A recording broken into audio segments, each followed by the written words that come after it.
Bonjour, voici une capsule portant sur l'utilisation d'un curseur dans GeoGebra. Donc, l'utilisation d'un curseur dans GeoGebra, ça peut être vraiment très utile pour faire varier certaines informations. Donc, ici, j'ai déjà fait plusieurs exemples. J'ai un curseur qui varie et ce qu'on constate, c'est que peu importe ce que j'ai tracé, bien, mes éléments géométriques vont varier. Donc, j'ai un cercle dont le rayon va augmenter, un segment vert qui va aussi mesurer donc différentes valeurs selon la valeur de mon curseur ici. Mon nombre de côtés de mon polygone va augmenter ou diminuer lorsque je bouge mon curseur et j'ai un angle dont la mesure va varier avec mon curseur qui change. Donc, comment est-ce qu'on peut utiliser tout ça? Donc, dans un premier temps, si je veux faire varier la longueur d'un segment, bien, dans GeoGebra, on a l'option segment de longueur donnée, donc que j'ai ici. Donc, lorsqu'on veut l'utiliser, on va mettre un premier point et on va nous demander la longueur. Donc, habituellement, on écrirait, par exemple, je veux un segment de 12 cm et mon segment va apparaître. Et lorsque je fais apparaître la longueur, donc la valeur, on voit que c'est bien 12 comme je l'avais demandé. Puis c'est impossible de faire varier la longueur, on peut seulement bouger donc l'angle sur lequel on va tracer le segment. Donc pour faire varier la longueur, je vais aller chercher curseur, que je vais positionner en haut à gauche. On peut le placer n'importe où dans notre écran.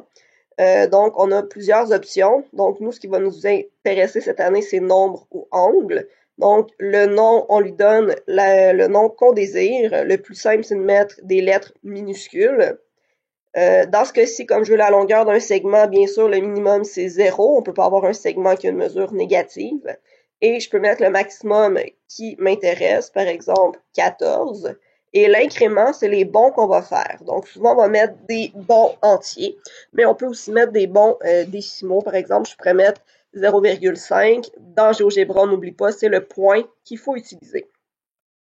Donc, à partir de là, j'ai mon curseur qui varie de 0 jusqu'à 14 par bond de 0,5. Donc, on constate que nous avons ces informations. Donc, quand je vais aller faire mon segment de longueur donnée, mais lorsqu'on va me demander la longueur, je vais aller écrire le nom de mon curseur. Donc, dans ce cas-ci, c'était A minuscule. Donc, il faut faire attention, j'écris A minuscule. Et dans ce cas-ci, il n'y a pas de segment qui apparaît. Pourquoi?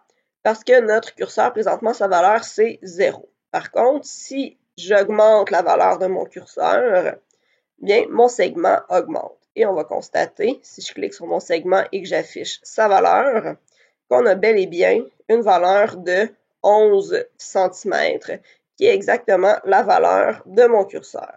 Donc, ici, je vois que j'ai mon curseur qui fait varier mon segment.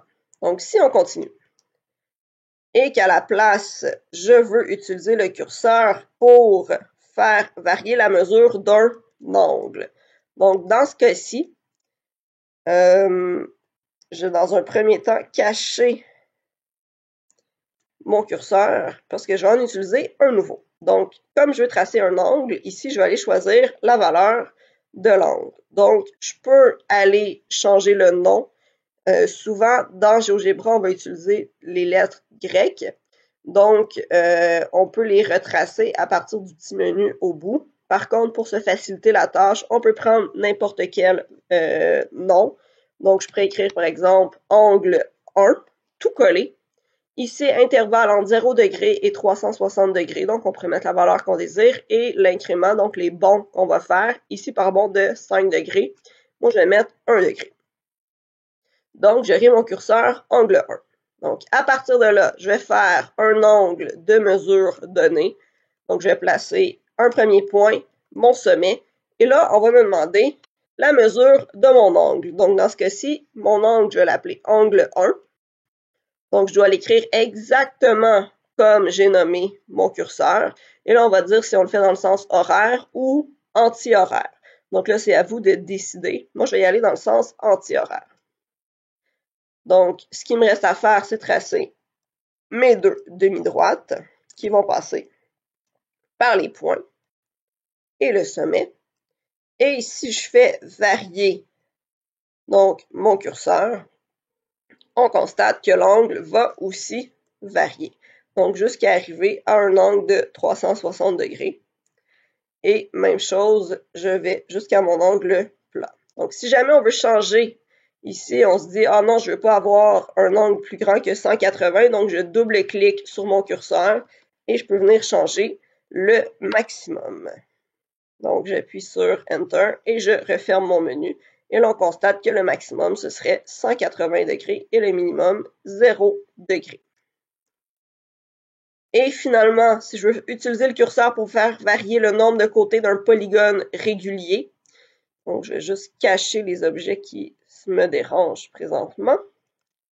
Donc, je vais me faire de nouveau un curseur que je vais appeler dans ce cas-ci B. Donc, je ne peux pas prendre le même nom que mes autres curseurs.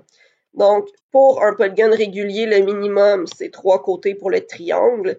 Et maximum, on peut mettre autant de côtés qu'on veut. Donc, je pourrais mettre 20 par exemple. Et bien entendu, les bons, on va mettre des bons entiers parce qu'on ne peut pas avoir un nombre décimal de côtés. Donc, j'ai mon curseur ici que je peux faire varier. Donc, si je m'en vais dans mon menu polygone, on a polygone régulier qui existe. Donc, pour tracer un polygone régulier, ce que GeoGebra va nous demander, c'est de tracer 2 points et de dire le nombre de côtés qu'on va vouloir avoir. Donc, dans ce cas-ci, moi, je vais utiliser B, qui est le nom de mon curseur. Donc, présentement, il est à 4, donc j'ai un carré qui s'est tracé. Par contre, si je fais varier le nombre de côtés, donc on va avoir de plus en plus de côtés. Donc, si je veux le voir au complet, mon polygone, je préfère un très petit côté. Et là, je verrai mon polygone à plusieurs côtés. Donc, c'est 3 utilisations différentes du curseur qui peuvent être utiles lorsqu'on veut généraliser, donc faire certaines preuves dans GeoGebra. Merci.